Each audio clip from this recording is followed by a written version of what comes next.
శ్రీ అన్నపూర్ణాదేవి ఆహారం, పోషణ మరియు సంపదలకు దేవత. ఆమె పేరుకు అర్థం ఆహారంతో నిండింది. శివుడికి కూడా ఆహారం ప్రసాదించిన దైవంగా అన్నపూర్ణాదేవిని పూజిస్తారు. కాశీలో అన్నపూర్ణాదేవి ఆలయం దీనికి ప్రసిద్ధి చెందింది. దేవీ నవరాత్రులలో అన్నపూర్ణాదేవి అవతారంగా అమ్మవారిని ఆరాధిస్తారు.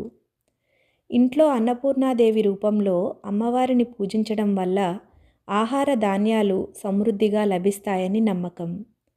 పౌరాణిక గ్రంథాల ప్రకారం ఈమెకు 3 కళ్ళు, గుండ్రని ముఖము, నిండు చనుబాలు కలిగి ఉంటాయి. ఈమె కుడి చేతిలో బంగారు చెంచా, ఎడమ చేతిలో ఆహార పాత్ర ఉంటాయి. ఈమె అవతారం సృష్టిలో భోజన ప్రాముఖ్యతను తెలియజేస్తుంది.